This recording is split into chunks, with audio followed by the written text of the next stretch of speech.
in Daniel chapter 11, verse 10, we recognize that what we had understood about the fulfillment of verse 40 in 1989 was incomplete. That the king of the south, based upon verse 10 and Daniel 11, verse 40, and Isaiah 8:8,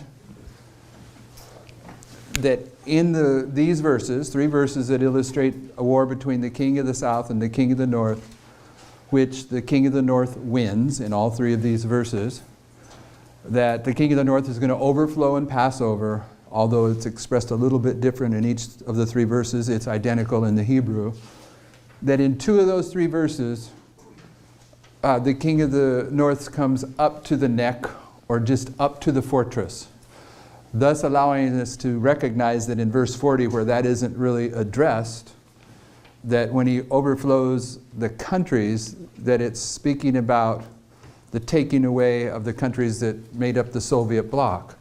And if you're following anything about Vladimir Putin, his whole stated goal in life is to restore not the supremacy, but I'll use the word supremacy because the word isn't coming into my mind, restore the prestige of the former Soviet republic that existed before those Soviet bloc countries were taken away from him. If you're not aware of that, that's common understanding of his purpose for living that he states. So he has an attitude about what happened in 1989 that we're not, by and large, aware of in the United States, not paying attention to. For some reason, and now that I look back at it, I don't remember why, but when I used to teach Daniel 11,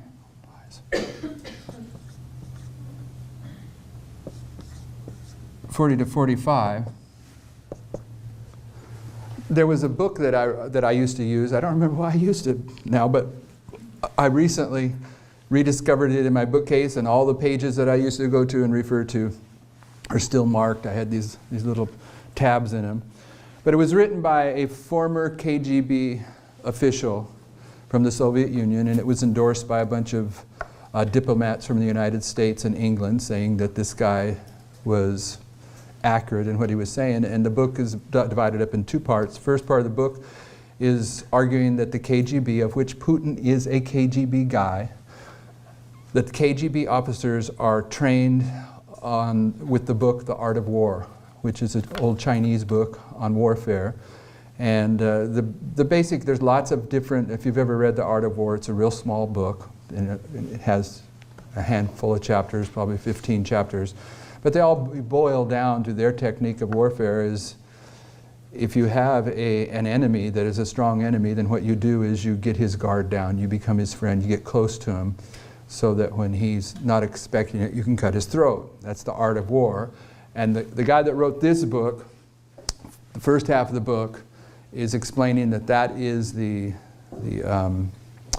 philosophy of the KGB. And then the second half of the book was his claim that long before 1989, the Soviet Union, based upon that ideology and that methodology of the art of war, had determined that they wanted to collapse the Soviet Union in order to bring the guard of the Western world down to such an extent that they would be in an advantageous position to strike.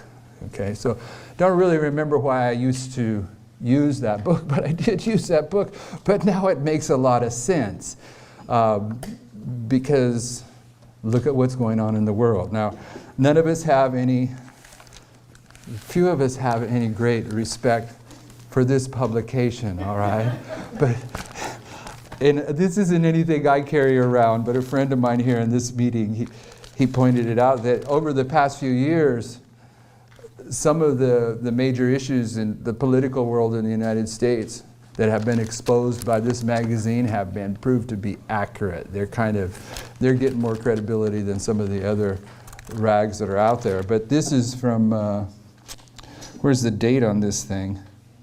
I'm not familiar with it. I only see this thing when I'm going through a grocery checkout line. How recent is this? This week's. Okay, this is this week's. World War III is coming, okay? And step by step, how Trump will crush our 8 enemies, and then in here is the breakdown of the mother of all wars, okay? So, disregarding the fact that this is the National Enquirer, that is what is opened up by Daniel 11:10, is that the Third World War is about to take place. And more than that. It gets to the point in the understanding of these verses that you realize that the Third World War is illustrated upon a triple application of prophecy. Okay, that the characteristics of the First World War combined with the characteristic of the Second World War are illustrating the characteristics of the Third World War. And not in a minor inference, but in a very detailed fashion. Okay, you have Jesus illustrates the end from the beginning. Let me give you at least one piece of logic for this. And if you were here earlier, my brother Dave, in the back row, he wanted me to say that this Battle of Raphia, in verse 11 of Daniel 11, where the United States is defeated by the King of the South, by Russia, that perhaps it is a war that takes place outside of the United States and that the United States itself isn't going to get struck. The logic for that is based upon, I suppose, I would be speaking for Brother Dave, why he said this, but a logic for that is that Jesus illustrates the end from the beginning. And at the collapse of the Soviet Union in 1989, you have the conclusion of a 10-year proxy war.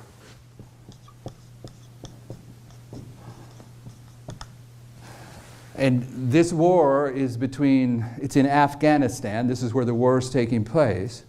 And the players are the United States and Russia. Okay, the United States is training and financing bin Laden, later to be the Taliban, during this history, to oppose Russia. And the place that's taking place is Afghanistan. So this war here is the end time, the beginning of the end time war between the King of the North and the King of the South that's going to reach its conclusion in verse 15 of Daniel 11. The warfare between, let me say it this way. If you're familiar with Daniel 11 as a Seventh-day Adventist, then you know that Daniel 11 identifies Alexander the Great establishing a worldwide empire, a one-world government for his time period, and that it divides up into 4 parts, east, west, north, south, and that by verse 5, you're only going to see the King of the South and the King of the North all the way through the rest of Daniel 11. Okay, one world government divides into 4 parts, shrinks down to King of the North, King of the South. But as you follow this narrative through, the last battle between the King of the North and the King of the South is verse 15, the Battle of Penium. Okay, the point is, this is the first battle between the King of the North and the King of the South. It came to a conclusion in 1989 with the collapse of the Soviet Union. And Jesus illustrates the end from the beginning. So when you get to the last battle between the King of the North and the King of the South, you have justification for suggesting that there may be a proxy war going on here. And in that case, a proxy war is a war that is carried out in a country over here between 2 players that neither one of their countries get dirty. They're carrying out their warfare in another geographical area. Here it was Afghanistan. But everyone knows the Russians were in there battling. They got defeated. And they got defeated by the United States propping up, training and equipping the Taliban during that history, particularly with these missiles that you can knock down helicopters, because that's what the Russians were using. And once they got those, what do they call those? RPGs over there, then the tide turned. Well, of course, there was other things going on in Europe that was contributing to the financial collapse of the Soviet Union. But you can argue that when you get to the end of the King of the South and the King of the North story, that you should expect to see a proxy war being carried out leading up to that. And therefore, maybe just maybe. The bloodshed that is illustrated in verses 11 through 15 doesn't actually happen here in the United States. But I don't think it's set in concrete that way. There was a reason I was going up there, which just escaped. Third World War. Okay, so here in 1991, you have George Bush the first announcing a new world order. Okay, now, I'm not going to go into this in detail, but this would mean that when this comes to a conclusion, your new world order, if this is part of the characteristics here, the announcement of the new world order, the intent for a new world order by George Bush the Greater at the end of this proxy war, the war between the king of the north and the king of the south in Daniel 11. And if Jesus illustrates the end with the beginning, then when this proxy war, this final battle, this is the first battle between the modern king of the north and the king of the south, the last battle between the king of the north and the king of the south, then you should see some kind of indication of a new world order. And you do. You do. When you get to Paneum, which is where the United States retaliates and defeats the king of the south, Russia, you have prophetic evidence that this is the beginning of the seventh kingdom of Bible prophecy, which is the United Nations. It's the 10 kings at this very point in time. So the beginning is illustrating this. And if you go to World War I, which ends in 1918, in 1919, which is already a prophetic waymark. 1919 is a prophetic waymark. This is the beginning of the third generation of Adventism. This is the history of the books of the New Order that Sister White spoke about. And 1919 is marked by the first book of a New Order, the book that was written by W.W. Prescott called The Doctrine of Christ.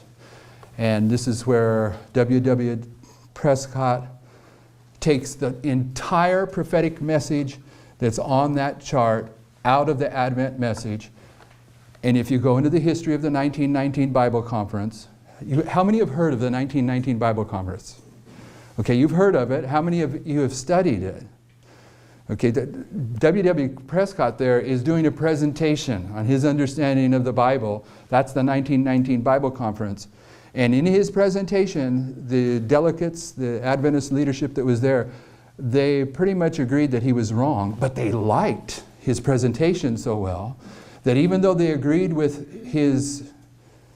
did not agree with his analysis to remove the prophetic understanding of the Millerites from the Adventist message, they agreed to take his presentations, which had been transcribed, and turn them into a book called The Doctrine of Christ.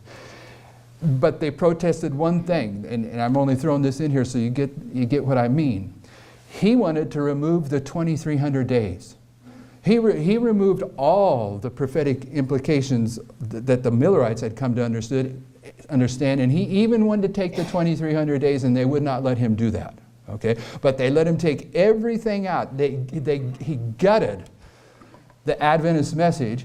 They took his presentations, they turned them into a book titled The Doctrine of Christ, printed the book, and then sent him around to the various divisions on planet Earth in order to promote his new book. And in 1919, you have your first book of a new order, and this generation ends in 1957 with the book of the new order that's called the Doctrine. It's called the Questions on Doctrine, because now they went into darkness after the third generation. So 1919, it's already a waymark.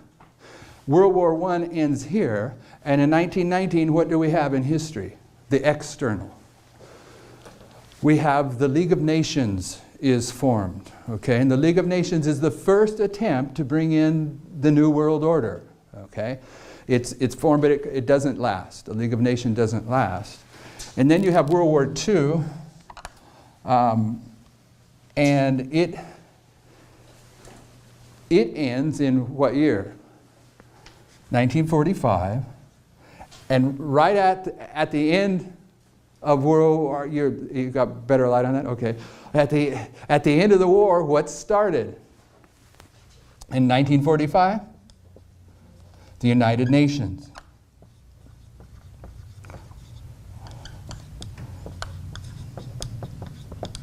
Okay, this is World War I. This is World War II. This here is the beginning of the final battle between the King of the North and the King of the South, and it begins with a proxy war. And at the conclusion of the proxy war, you have the President of the United States announcing a new world order, but the beginning is going to illustrate the end. And when you show that Paneum is this waymark, you can also show that this is where the seventh kingdom of Bible prophecy begins, because this is the midnight cry. And from the midnight cry to the Sunday law, you have the rising up of the seventh kingdom of Bible prophecy, which is the 10 kings of Revelation 17, and the going down of the sixth kingdom of Bible prophecy, which is the United States. So you're seeing at the end of this war, the arrival of the New World Order. But at the end of the Second World War, you had the beginnings of the New World Order. And at the end of the First World War, you have the first attempt to bring in the New World Order. Okay, so I'm just dealing with my brother's claim that maybe this war that we're going to look at here doesn't actually get so bad in the United States. I mean, none of us in this room were affected by the war in Afghanistan in this history, right? Some of us weren't born, but those of us, it wasn't a big deal. The Russians were over there fighting with the Taliban, and we were over here doing our own thing. So, in this history that we're going to look at now, verse 10 onward in Daniel 11, the waymarks that are in Daniel 11 were fulfilled when the pioneers go in and apply them to their historical fulfillment. They were fulfilled in a time period that is called the Syrian Wars. There were 6 Syrian wars. So these waymarks that we're going to look at, that the pioneers have understood as past history in Daniel 11, they were fulfillments of these 6 Syrian wars that took place in this ancient history. And I only say that because we have a proxy war going on in Syria right now as we speak. Okay, so I just put that in the mix. And I'm not endorsing National Enquirer, but I'm just letting you know the whole world is seeing what's about to take place. And that's what the inspiration says. The world is looking around and seeing that something's going on, and they're not understanding what it is that's going on. And you and I have been given the responsibility and privilege to understand what's going on, because we're going to have to identify these things for mankind as it escalates into the crisis that's about to take place. So, what I want to point you back to is that in the beginning of this message in 1989, the first thing that was put in place is the reform lines, and thereafter the understanding of Daniel 11 verse 40. Does everyone have a fair understanding of Daniel 11 verse 40? Is there anyone that is unfamiliar with that, other than some of the youth in the central? I won't hold them accountable. And so I don't need to go over the last 6 verses of Daniel 11. Short summary. A short summary. For you, or just because you think it's necessary? Okay, for you. Short summary of Daniel 11, 40 to 45. So we have that in our memory banks before we go into verses 1 through 39. Daniel 11 verse 40 says, and at the time of the end, that's 1798. Okay, most of us as Seventh-day Adventists know that in Daniel 12:1 it says, and at that time Michael shall stand up. We understand that when Michael stands up, human probation closes. Ellen White says so plainly and directly. Amen. Okay, so in verse 1 of Daniel 12, when it says, and at that time shall Michael stand up, it's saying that somewhere in the previous verses, human probation closes. Okay, you follow the logic? So when in Great Controversy 356, Sister White says the time of the end is 1798, then we know the history of Daniel 11 verse 40 to verse 45 is the history of 1798 till the close of human probation. Okay, that's first point of reference. That's the history that's being illustrated in these verses. You see that? Okay, so in 1798, the king of the south is going to push against the king of the north. And we're arguing that the king of the south is the king of atheism. Okay, it's the king of Egypt. The word Negev in the Bible can be, and I'm probably pronouncing that not correct. I don't know how to read Hebrew, but Negev is translated as south or Egypt. They're interchangeable, okay? So the king of the south is king of Egypt, and in books of Daniel and Revelation go together. In Revelation 11, verse 8, there is a power that has two nations, Egypt and Sodom. And Sister White defines that power that comes out of the bottomless pit in Revelation 11, verse 8, as atheistic France. And she identifies that the characteristic of Egypt in that power is the atheism that's represented by Pharaoh. Okay, and the Sodom represents the licentiousness of France. So I'm arguing that the king of the south is the king of atheism. And in 1789, in France, they introduce, what's the name of it? It's their constitution is introduced at the same year that our constitution here in the United States is ratified, 1789. And they begin to overthrow, it's the beginning of the overthrow of the Catholic Church's influence in France and the royalty of France. And this is what the Constitution in the United States was about. It was about religious intolerance, Catholic Church, and royal intolerance, the King of England. Okay, so they're struggling with the same thing. But by 1793, they formed the Directorate. Might be a more perfect name for that, but it's called the Directorate. And the Jacobeans are in control of the Directorate. Robespierre is the main guy.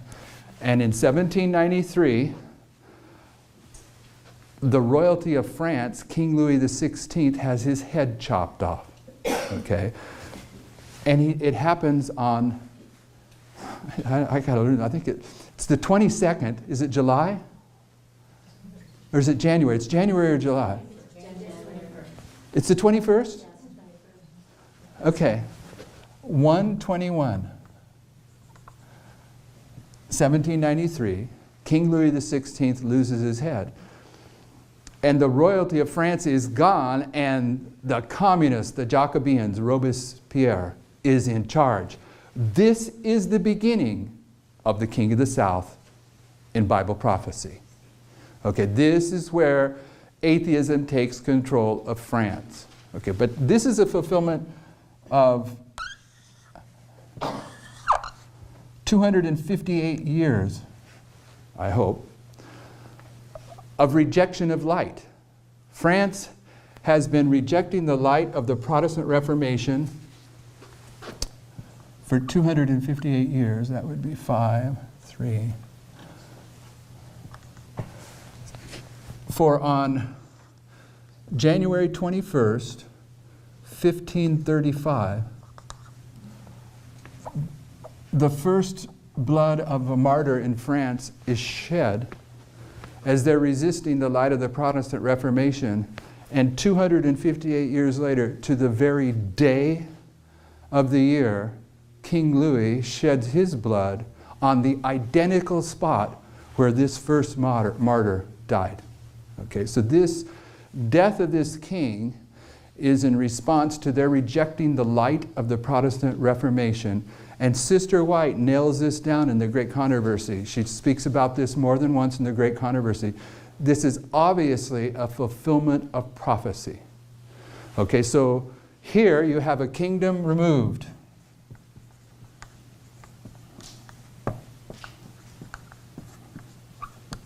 You have a new dragon power.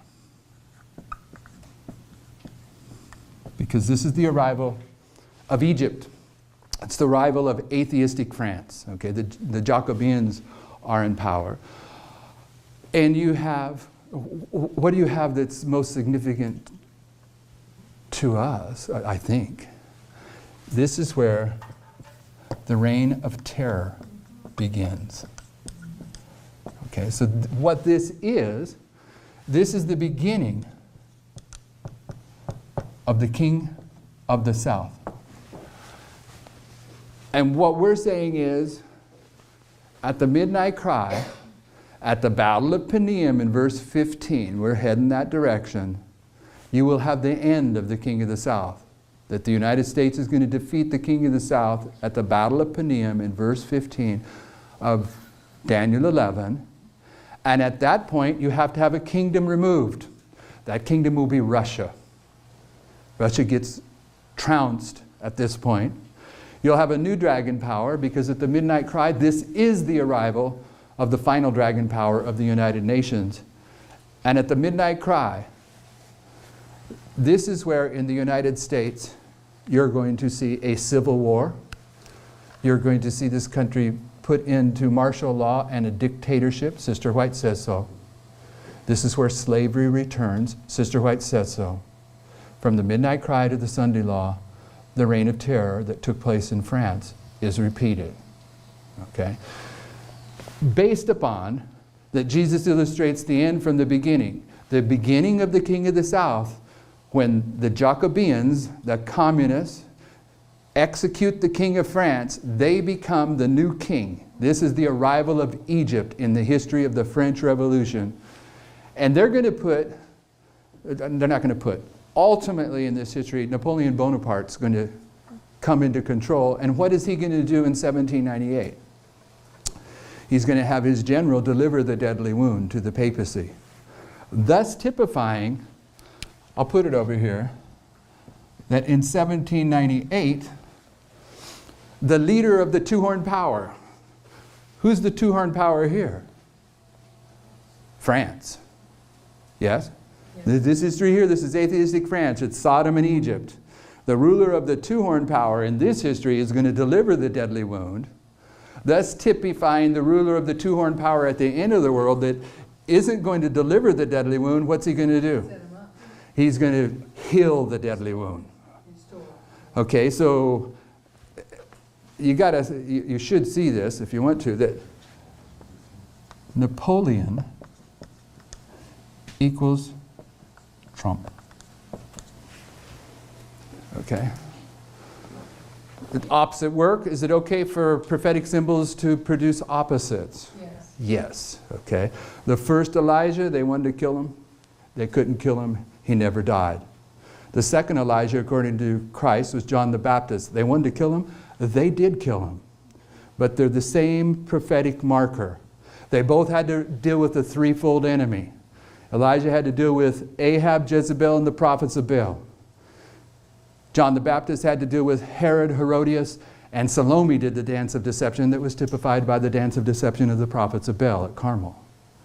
Those two witnesses, this is a triple application of prophecy, are saying that at the end of the world, God's people, typified by John the Baptist and Elijah, are going to have to deal with the beast, the dragon, and the false prophet. The beast is a corrupt woman, Jezebel and Herodias. The dragon is the civil power, Herod and Ahab. And the United States is the prophets of Baal that do the dance of deception that Salome did as it deceives the whole world. And some of us that are faithful are going to die, just like John the Baptist. And some of us are going to live till the second coming of Christ, just like Elijah. Triple application of prophecy. But my point here is that Elijah didn't die, but he is typifying John the Baptist who did die. So for me to say that Napoleon in this history is the head of the two-horned power that delivered the deadly wound at the beginning of this story, that at the end of this story, Napoleon is typifying the head of the two-horned power that is going to restore, heal the deadly wound of the papacy. We already know this as Seventh-day Adventists that the United States is going to force the world to accept the mark of the beast. This is the power that's going to heal the deadly wound. But we don't typically say that Napoleon typifies Donald Trump, okay? But some of you know, most of you know the answer to this. If you know the answer to this because you've heard this presented before, then I don't want you to answer this question. But if you've never heard this question before, please feel free to answer it. But I will forewarn you that it is a trick question. Who was the first president of the United States? Not George Washington. Not George Washington. Who said that? Me. Did you know this already? Yeah. You don't follow the instructions well, do you? Okay. So if George Washington wasn't the first president of the United States, which president was he? It's like the 16th or 17th. Anyone else want to take a guess? Because she's wrong. She might be right at one level. He's the 18th president of the United States. Close enough. When the United States decided that it needed a constitution, they held the Constitutional Convention. And the leader of the convention was the president, okay? And they had 7 presidents while they were forming the Constitution. And this 7th president, his name is, sometimes, pardon me? Anyone know his name? Sometimes I remember his name. Huntington, that sounds good. Okay, yeah, I think it might have been Huntington. But he was ruling the Constitutional Convention before they had a constitution, but he was also ruling when they brought in a constitution. So I want you to see that he is the 7th president in the history of the United States in terms of the presidents that were presidents while there was no constitution. But he was also the first president when they had a constitution. And there was going to be 10 of them.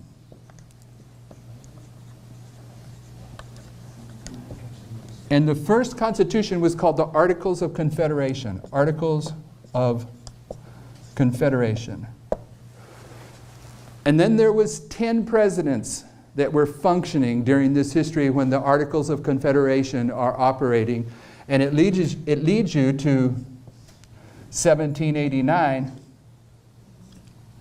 when the Constitution is ratified. Constitution. And George Washington becomes the first president of the United States with the Constitution. Most of us, I think most of us, were unaware that at one level he was the 18th president of the United States. And now I'll forewarn you that if you go on the internet and Google this, you're going to wonder if I was telling you the truth. I am telling you the truth, but what you have to watch for is this. There was a guy that was John Hancock, the one with the fancy signature on the Constitution. He was a president in this history and a president in this history. Okay, and then there was a guy that was a president twice in this history, I believe. So when you go in, you'll get variations. Sometimes they'll only count that guy and John Hancock twice. So you don't come to this illustration of 7 and 10 that I'm giving you. But it's there, if you're careful. We're talking about administrations. There were 7 administrations that led to the Articles of Confederation. And then the guy that was there as the president when they was adopted was also the 7th. So at one level he was the 7th. And he was the first of 10. And therefore he was the 8th. Did I throw you there? Okay, so this guy here, who we're calling Huntington, he's the 7th, but he's the first, so he's the 7th and he's the 8th. And now he's jumping ahead because he knows that formula. Okay, so what I'm saying is, this is the beginning of the presidents of the United States, and I'm arguing that the last president of the United States is the 45th president of the United States, named Donald Trump. Okay? And he's going to be the president that is ruling when the Sunday law comes in, and when the Sunday law comes in, the United States ceases to be the 6th kingdom of Bible prophecy, and the 7th kingdom of Bible prophecy then enters into history, and that 7th kingdom is made up of 10 kings, according to Revelation 17.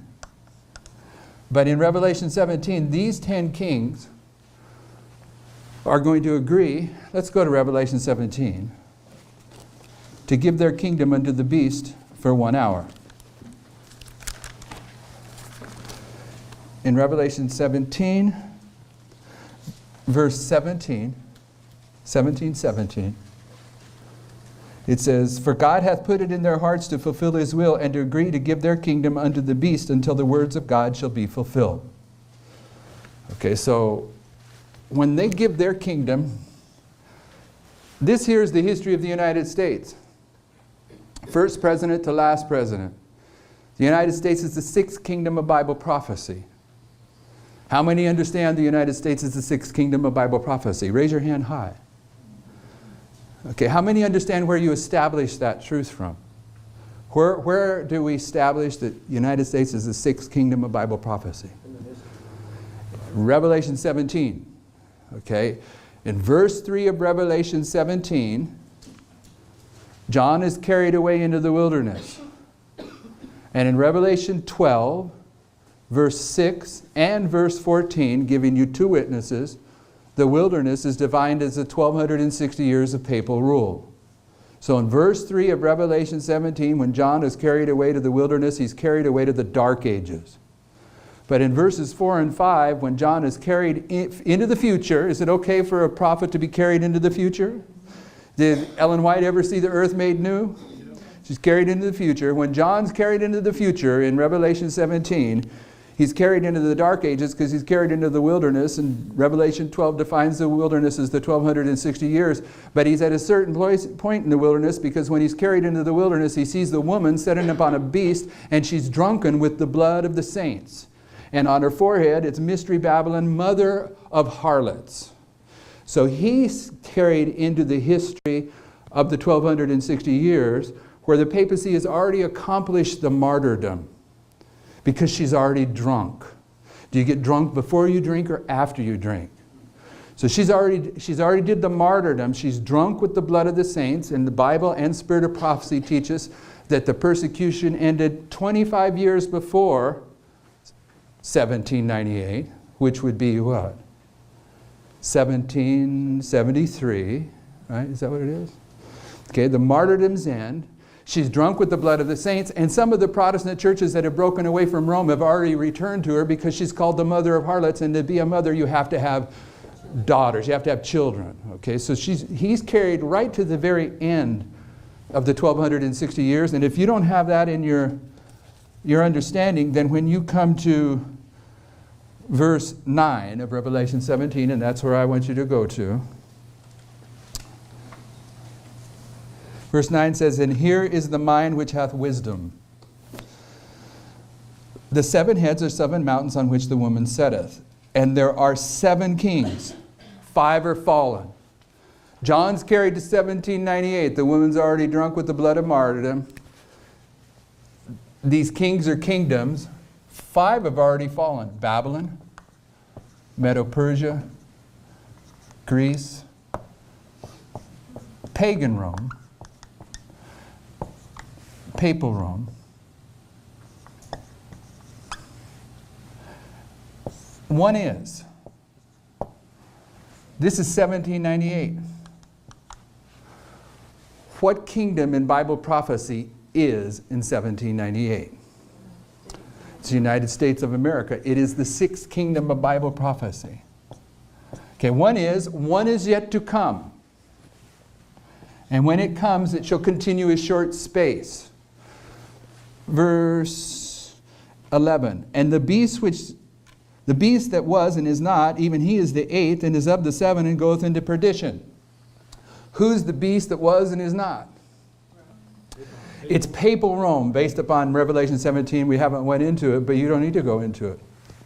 All you have to do is know that in history and in prophecy, Rome always comes up 8th and is of the 7.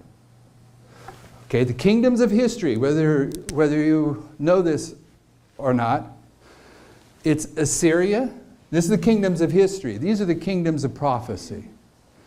Okay, so I'm going to lay the kingdoms of history, the first few, over the top. Assyria, Egypt, and the Adventist theologians go right to Babylon when they're talking about the kingdoms of history. If you go into the Seventh-day Adventist Bible commentary, they're going to tell you the kingdoms of history are Assyria, Egypt, Babylon. But in the book Education, Sister White says, Assyria, Egypt, Israel. I'll stand with Sister White over the theologians any day of the week. Those are the kingdoms of history, and then they follow the kingdoms of Bible prophecy all the way through. So at the kingdoms of history level, you have 1, 2, 3, 4, 5, 6, 7 takes you to pagan Rome.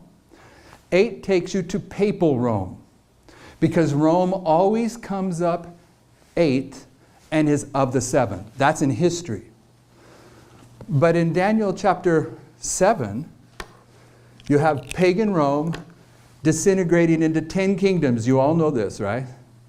But the papacy is going to come into Daniel 7. And in order for the papacy to come into Daniel 7, 3 horns have to be plucked up. The Heruli, the Ostrogoths, and the Vandals. And I get in trouble with some of my brother and sister Adventists for how I do my finger thing. They think that I'm going to give you some kind of Masonic sign as I take these fingers down. I don't know how to work my fingers any differently, okay?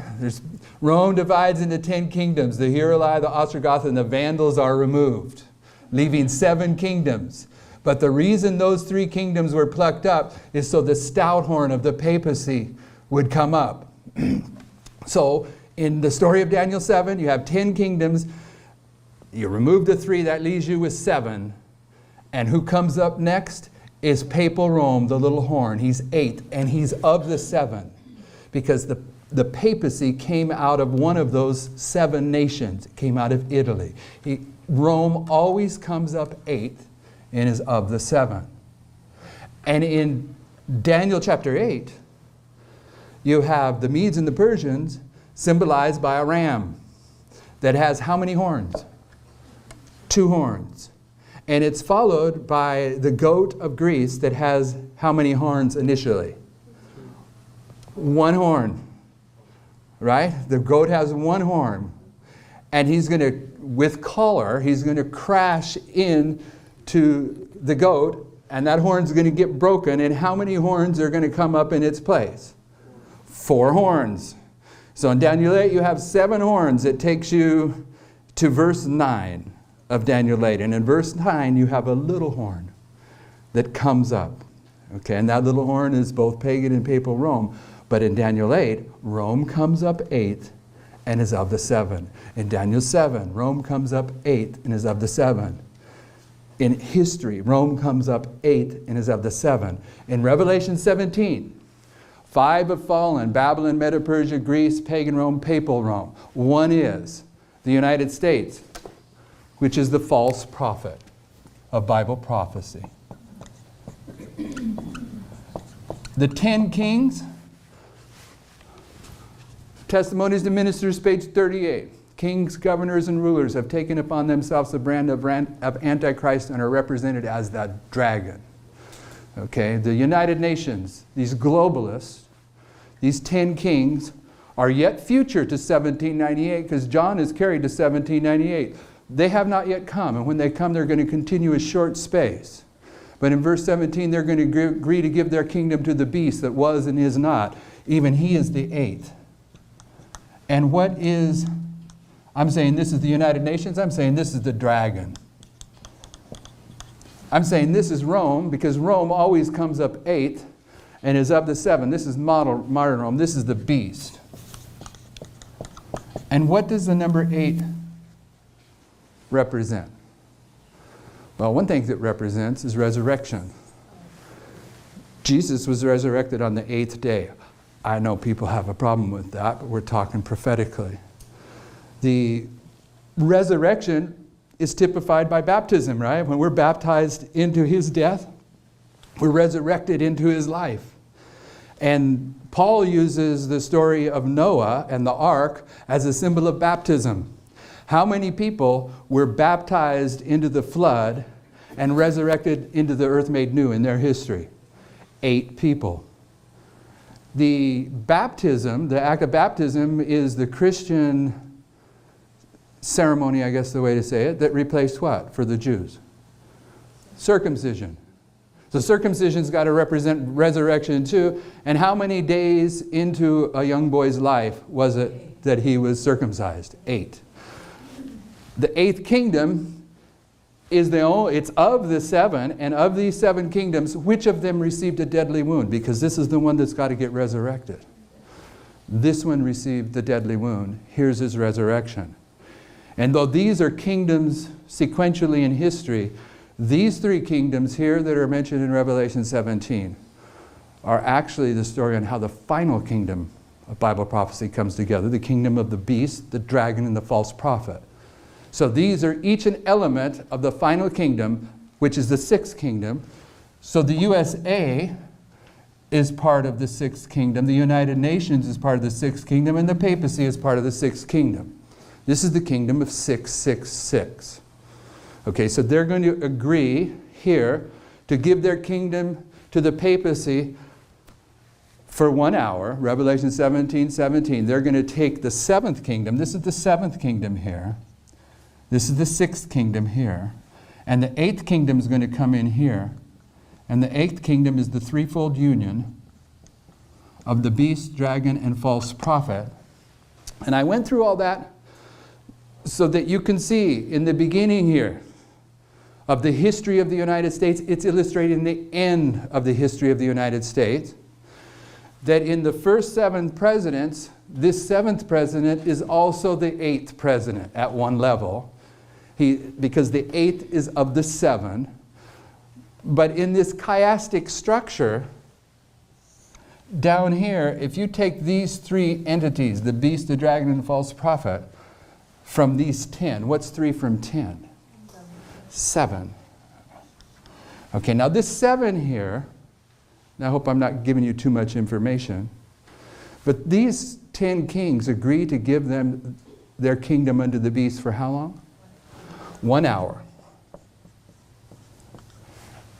And the 1 hour of prophecy is the Sunday law crisis, from the Sunday law until Michael stands up, until human probation, till the universal Sunday law, till Michael stands up and probation closes. This hour is a subject of prophecy, okay? You take your concordance like William Miller did and you look up the word hour.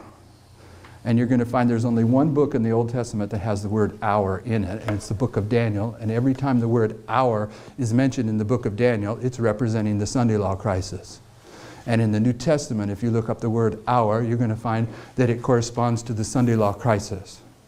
Like, you know the one where it says, you're going to be brought before kings, governors, and rulers, but in that hour, don't worry about what you're going to say because the Lord's going to give it to you. This is this hour. This is the Sunday law crisis. And what is the issue in the Sunday law crisis? This is the close of human probation down here. What is the issue in the Sunday law crisis? It's Sabbath and Sunday. So this 7 is marking the Sunday law crisis that begins at the threefold union, when the 10 transitions and the 7 transitions to the 8. Therefore, if you follow a prophetic chiastic structure, at the beginning of the United States, you have 7 presidents followed by 10 presidents that takes you to the first president. Therefore, at the end, you're going to have the last president followed by 10 kings that takes you to this Sunday law crisis that's represented by 7. But right here at this point, this has been typified by this point. You follow me? And in here, you have the riddle. This first of the 10 is the 8th that is of the 7. Okay, so what I want you to see is that Trump is typified by Washington. Because this is the first and this is the last. Who was the richest president in American history? George Washington, until Trump. How did George Washington make his wealth? Real estate. How did Trump make his wealth? Real estate. What president in the United States took the most time to have his cabinet confirmed? Washington, until Trump. Why did Washington's cabinet take so long to get confirmed? They're introducing a new government. They were just working out the kinks of how to do it. Why is it that Trump is having so much trouble? It's a different story, but it's still there. Okay, it's still there. Okay, so I'm going to take this off.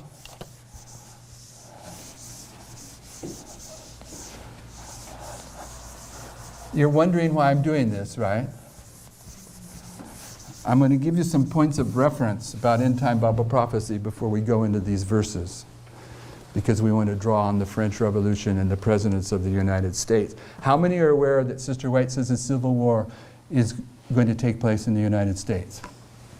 If you haven't ever read it, type in Civil War into the CD-ROM and India and Russia, and it'll pop it up, okay? And if you're careful and you follow that theme through, where you type in Russia and India and Civil War, you're going to see that she's putting it in the context of economics. But there are other places where she puts it in connection with race, okay? It's going to be a race war and an economic war. How many of you have read, and you should have read this, that Sister White says active despotism is going to be returned to this country? Yes? No? Despotism, what is the definition of despotism? Dictatorship, martial law. Okay, this country is heading to a civil war, martial law, a dictatorship, and slavery is going to return. How many are aware that Sister White says slavery is going to return?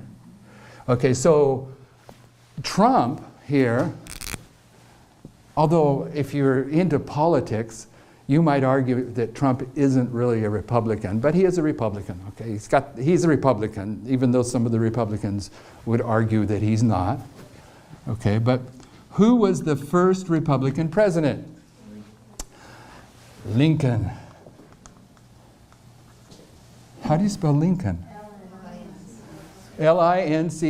Lincoln? All right. Lincoln, in 1863, which is a prophetic waymark. How many of you understand that 1863 is a prophetic waymark? Okay, several prophetic applications were fulfilled in 1863. What did Abraham Lincoln do in 1863? He pronounced the Emancipation Proclamation. He freed the slaves, thus typifying when slavery will return at the end in the history of this president. First Republican president, last Republican president.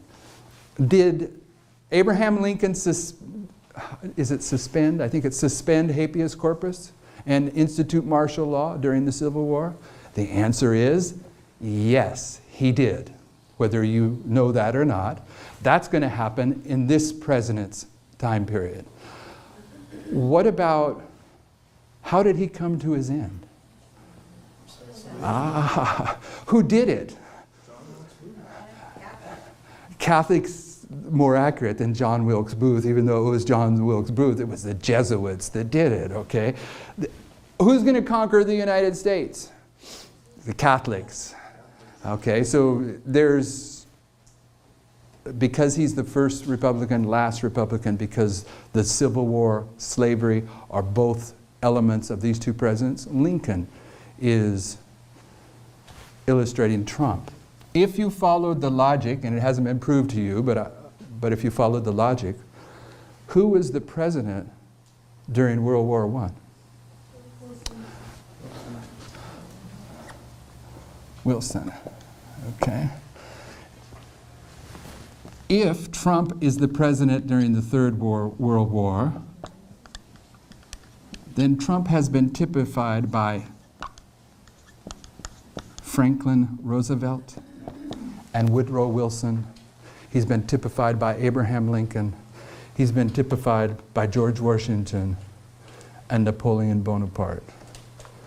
Okay, so those lines of prophecy are worth getting into in depth, but I want you to remember now as we move on, 1793 is the beginning of the King of the South. Daniel 11 verse 40, at the time of the end, in 1798, the King of the South is going to push against the King of the North. Napoleon is going to deliver the deadly wound against the papacy. Verse 40 continues on and says that there comes a point in time where the King of the North is going to retaliate against the King of the South. If you go into the history of the Bolshevik Revolution in 1917, you will find pretty much the identical characteristics to the French Revolution. Did the royal family get executed at the beginning of the French Revolution? Yes, in 1793. Did the royal family get executed at the beginning of the Bolshevik Revolution? Absolutely. Was there an activity that is marked in the history of the French Revolution that was accomplished by women?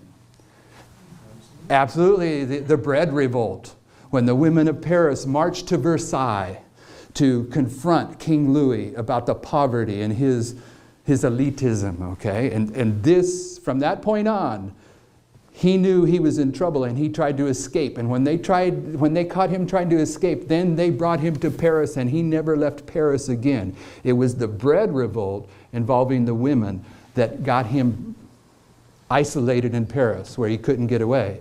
And in the Bolshevik Revolution, there was an attack made upon the armory.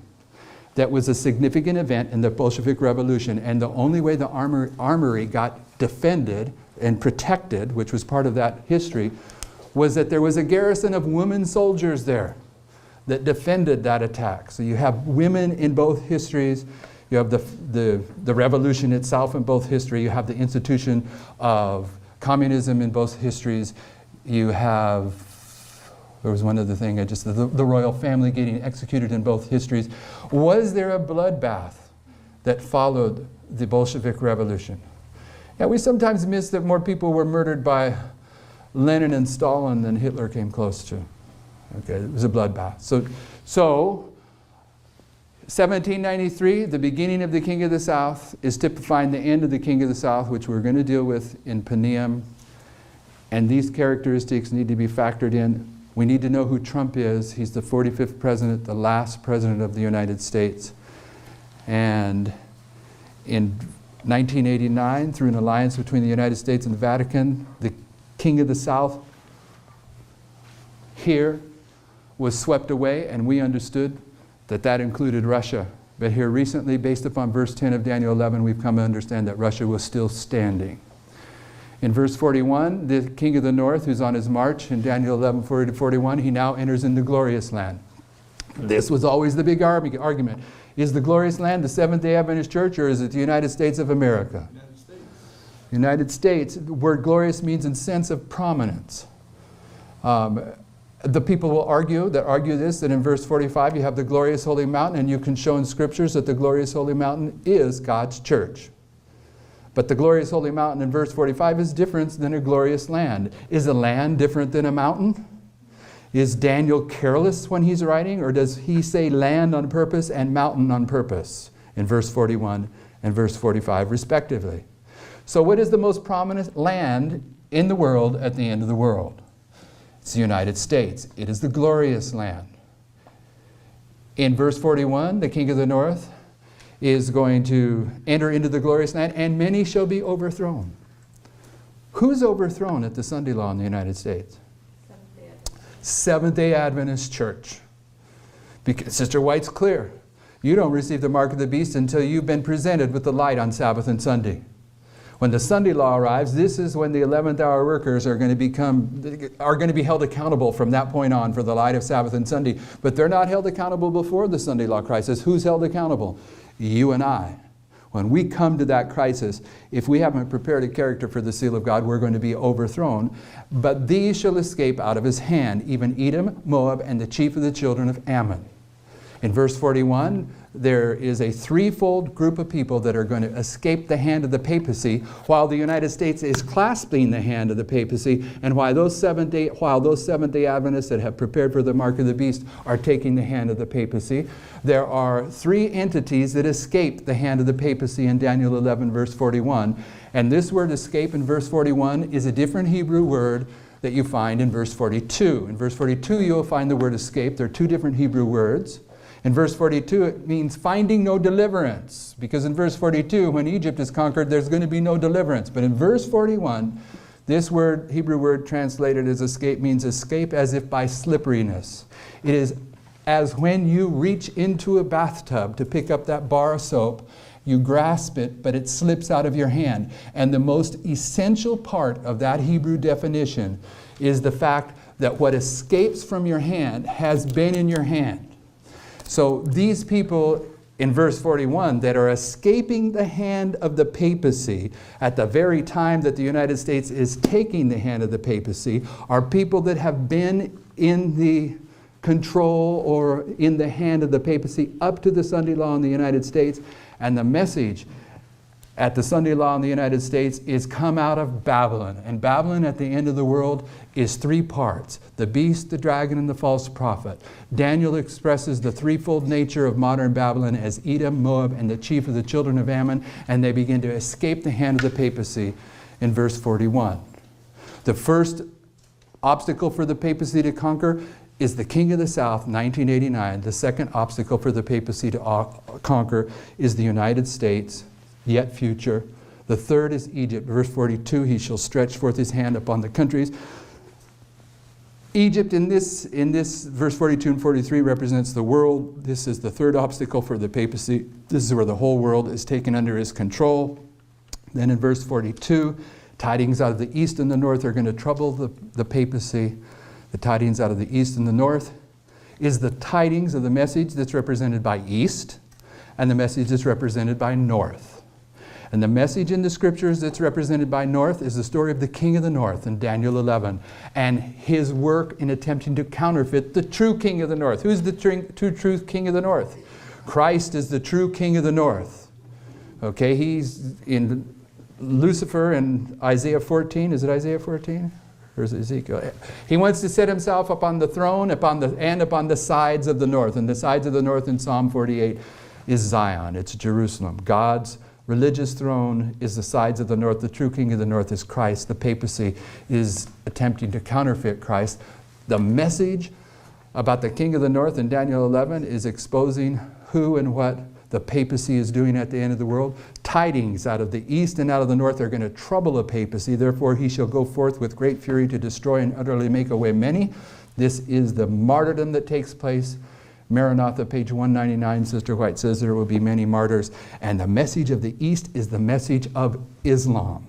Islam are the children of the east. And Islam is the active ingredient that's going to bring every man's hand together against Islam at the end of the world, providing the logic for the one world government. We've been seeing this activity for many, many years now. The fact that there is a people that understand the role of Islam in Bible prophecy and the purposes and goals of the papacy, those people understand the message of the east and the north.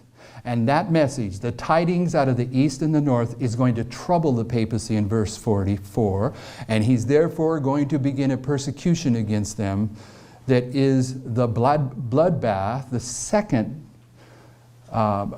execution of papal martyrs. The first took place during the 1260 years. This is the second. If you're familiar with the fifth seal, there are two groups of papal martyrs. Verse 44 is talking about that second group of papal martyrs.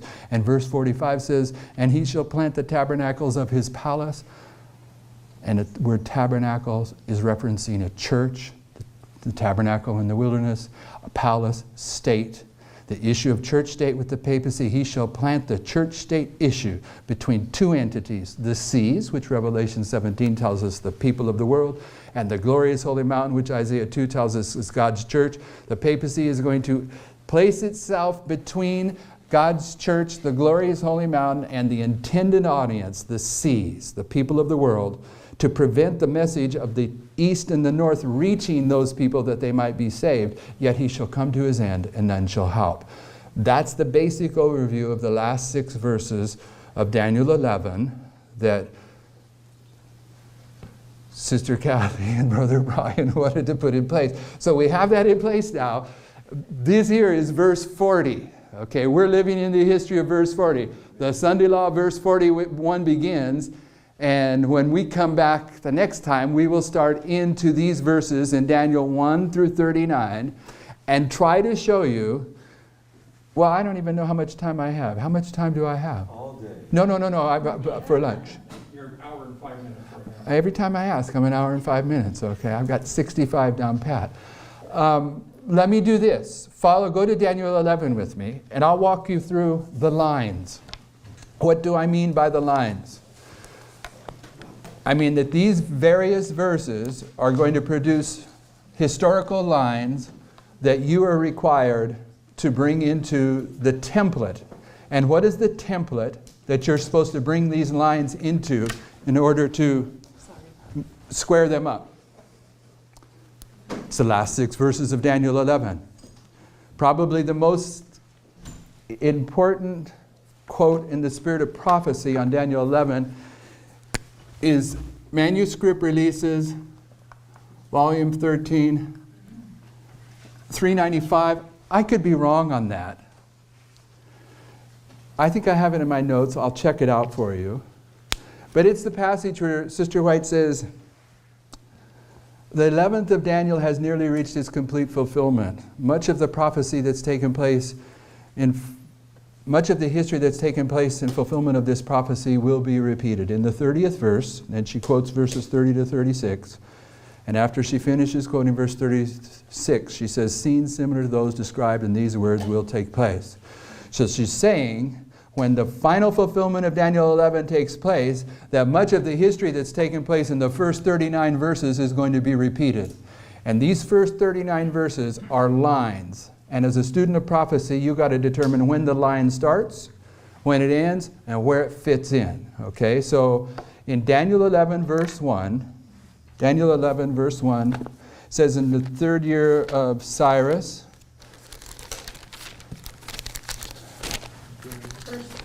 that's 10, I'm sorry. It's 394, missed it by a day. By a day, by a number, a page. Okay, verse 1 of Daniel 11. It isn't the 3rd year of Cyrus, is it? First year of Darius. Okay, but it's in the 3rd year of Cyrus, isn't it?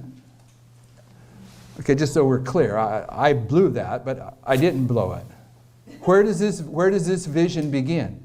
What vision is this? This is Daniel's last vision. What is Daniel's last vision? It's chapters 10, 11, and 12.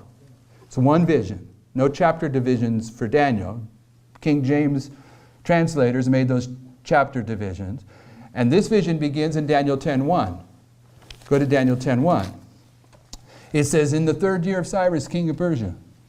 Okay, so Daniel is receiving this vision in the 3rd year of Cyrus, king of Persia. You follow that? And the 3rd year of Cyrus, king of Persia, was a fulfillment of a 70-year time prophecy of God's people being captive in Babylon. Okay? So in verse 1 of Daniel 11 it says, Gabriel's reminding him, he's not denying that they're living in the 3rd year of Cyrus. He's saying, also I did something in the 1st year of Darius. Okay? It says, also in the 1st year of Darius the Mede, even I stood to confirm and strengthen him. The 1st year of Darius is the end of 70 years. So in Daniel 10:1 and Daniel 11:1, with Cyrus and Darius, you have 2 references to the conclusion of a 70-year time period. And in Prophets and Kings, Sister White tells us that the 70 years of captivity typified the 1260 years of papal captivity from 538 to 1798. The 70 years typifies the 1260 years, according to the Spirit of Prophecy. Prophets and Kings, page 712. Correct me if I'm wrong. So, at the end of 1260 years, where are you? You went right to the jugular vein. I was hoping you were going to say 1798, and what's 1798? It's the time of the end. The end of the 1260 years is the time of the end. And if the 70 years typifies the 1260 years, what is the end of the 70 years, which is the 3rd year of Cyrus and the 1st year of Darius? It's the time of the end. Okay? So all the prophets are speaking about the end of the world. Every 2-horned power in the Scriptures is typifying the last 2-horned power in the Scriptures. Who's the last 2-horned power in the Scriptures that has the horns of republicanism and Protestantism? It's the United States. Okay, so verse 2 of Daniel 11 is going to be talking about the Medes and the Persians, a 2-horned power. It says, and now I will show you the There shall yet stand up 3 kings in Persia, and the fourth shall be far richer than they all. And by his strength and through his riches he shall stir up all against the realm of Grecia. So Daniel gives us a second witness in verse 1 of Daniel 11 that you're at the time of the end. His first witness is Daniel 10:1. I got the vision in the 3rd year of Cyrus, which is the end of 70 years. And then when he's beginning to open up Daniel 11 to Daniel, Gabriel says, also in the 1st year of Darius, giving a second witness to the end of 70 years, putting a second witness to the time of the end, and the time of the end at the end of the world is 1989. Okay, so who's the king in 1989 in Daniel 11? No. It's Cyrus, all right? It's Cyrus, right?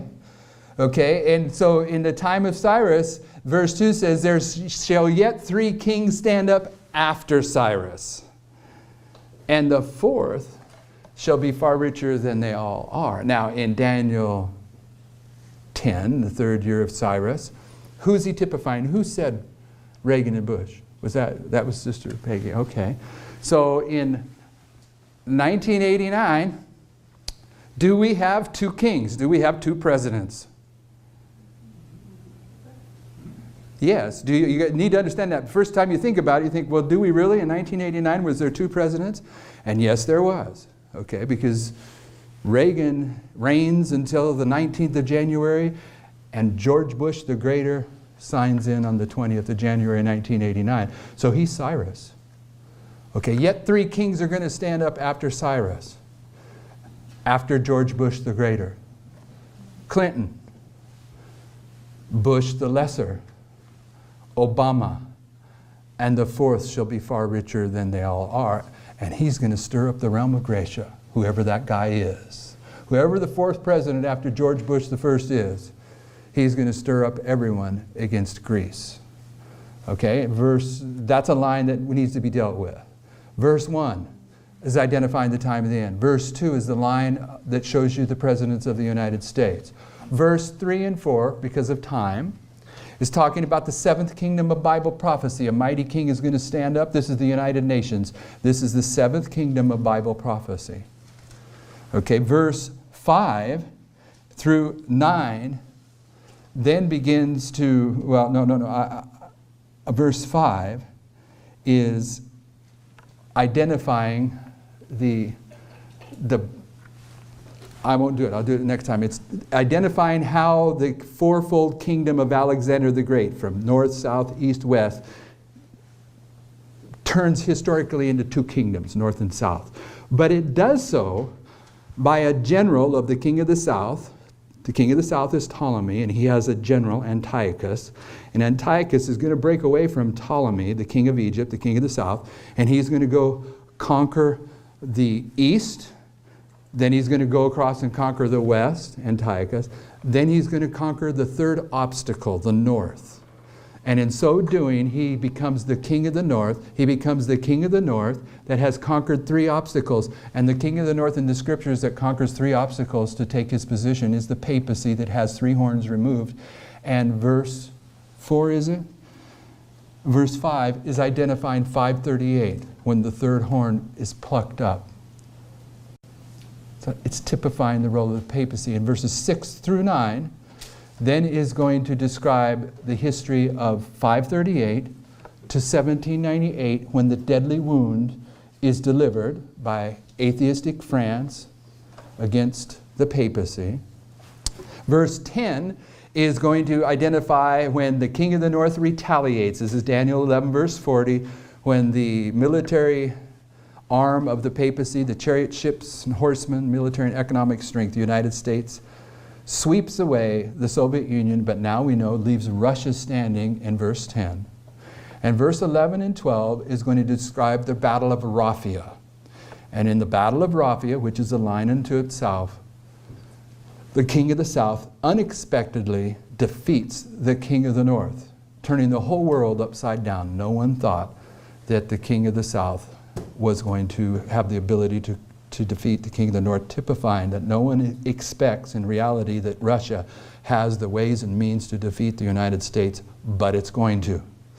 Then in verses 13 through 15, you have another line where Trump, the United States, is building up a military retaliation. And in verse 15, you have, as the pioneers understand it, the Battle of Peniam, where the king of the south is removed from the narrative of Daniel 11, and the United States defeats Russia once and for all. But you also have here the beginning of the transition to the seventh kingdom of Bible prophecy, the United Nations.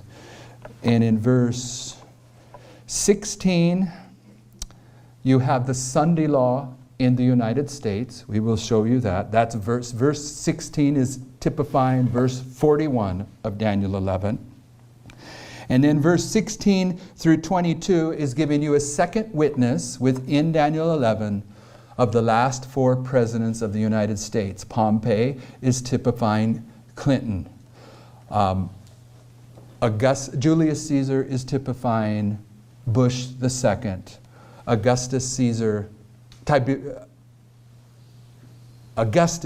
is typifying Obama, of course, because Augustus Caesar is the raiser of taxes that brings Joseph and Mary to Bethlehem.